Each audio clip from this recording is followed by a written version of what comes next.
One of my favorite stories is when JFK went to go visit the NASA Space Center and he saw a janitor holding a broom and he asked him what he was doing, and the janitor replied, "Mr. President, I'm helping put a man on the moon."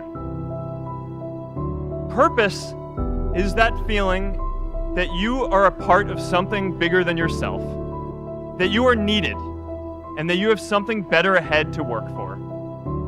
Purpose is what creates true happiness. And today, I want to talk about 3 ways that we can create a world where everyone has a sense of purpose. By taking on big, meaningful projects together.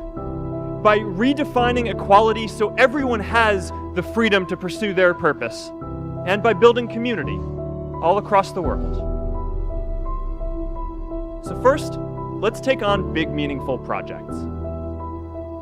Our generation is going to have to deal with tens of millions of jobs replaced by automation like self-driving cars and trucks. But we have the potential to do so much more than that. Every generation has its defining works. More than 300,000 people worked to put that man on the moon, including that janitor. Millions of volunteers immunized children around the world against polio, and millions of more people built the Hoover Dam and other great projects. And now it's our generation's turn to do great things. Now I know, maybe you're thinking, I don't know how to build a dam. I don't know how to get 1 million people involved in anything. Well, let me tell you a secret. No one does when they begin.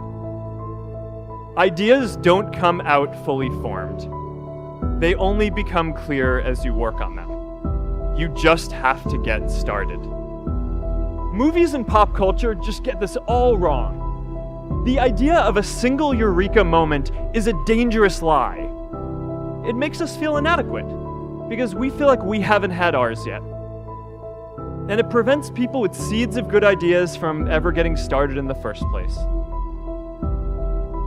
In our society, we often don't take on big things because we're so afraid of making mistakes that we ignore all the things wrong today if we do nothing. The reality is, anything we do today is going to have some issues in the future. But that can't stop us from getting started. So what are we waiting for? It is time for our generation-defining great works. How about stopping climate change before we destroy the planet and getting millions of people involved, manufacturing and installing solar panels? How about curing all diseases and getting people involved by asking volunteers to share their health data, track their health data, and share their genomes? These achievements are all within our reach. Let's do them all in a way that gives everyone in our society a role.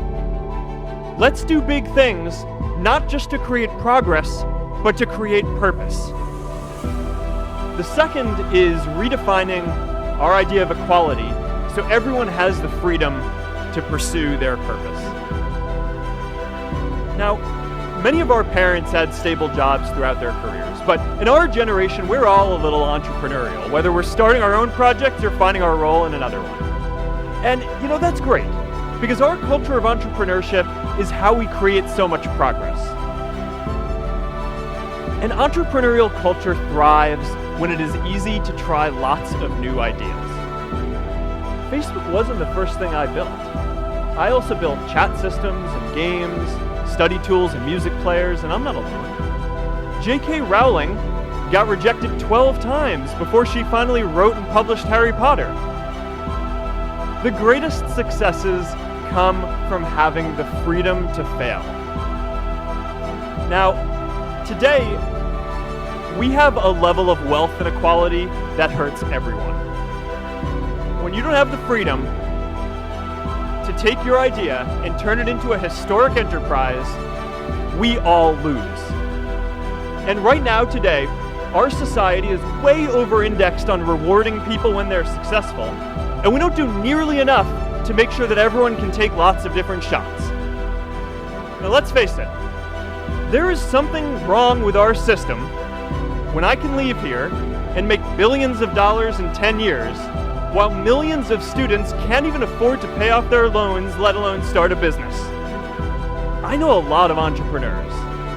And I don't know a single person who gave up on starting a business because they were worried they might not make enough money. But I know too many people who haven't had the chance to pursue their dreams because they didn't have a cushion to fall back on if they failed. Every generation expands its definition of equality.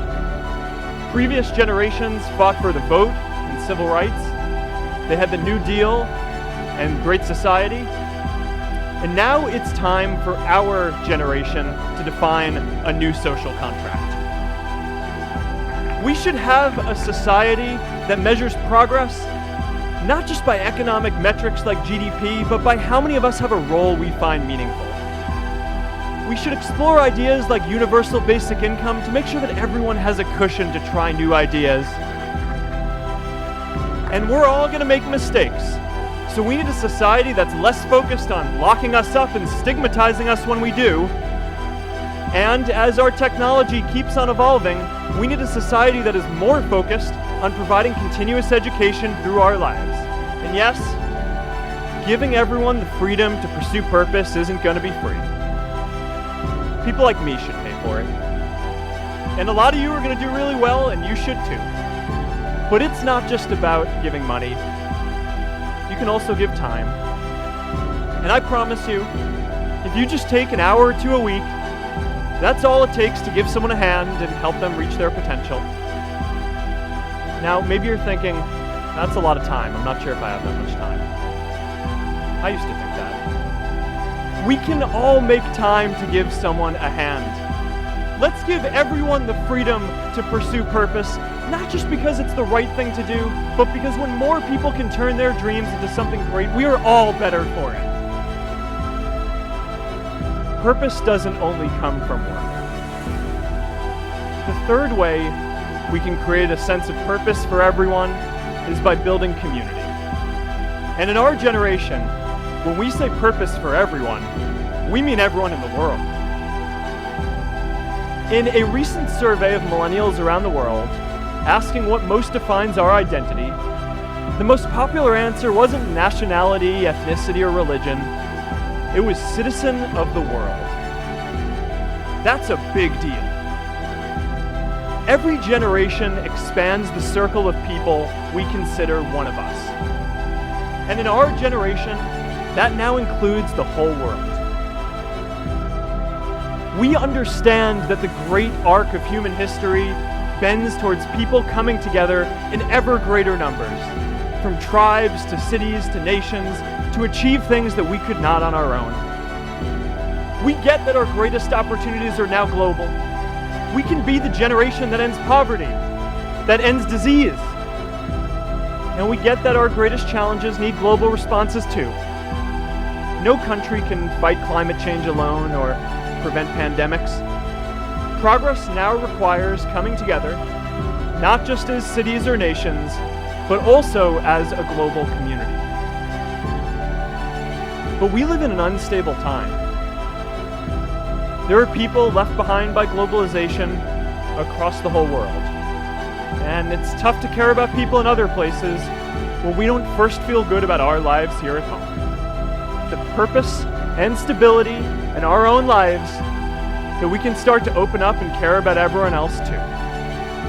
And the best way to do that is to start building local communities right now.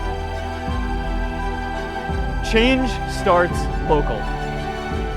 Even global change starts small with people like us. In our generation, the struggle of whether we connect more, whether we achieve our greatest opportunities, comes down to this: your ability to build communities and create a world where every single person has a sense of purpose.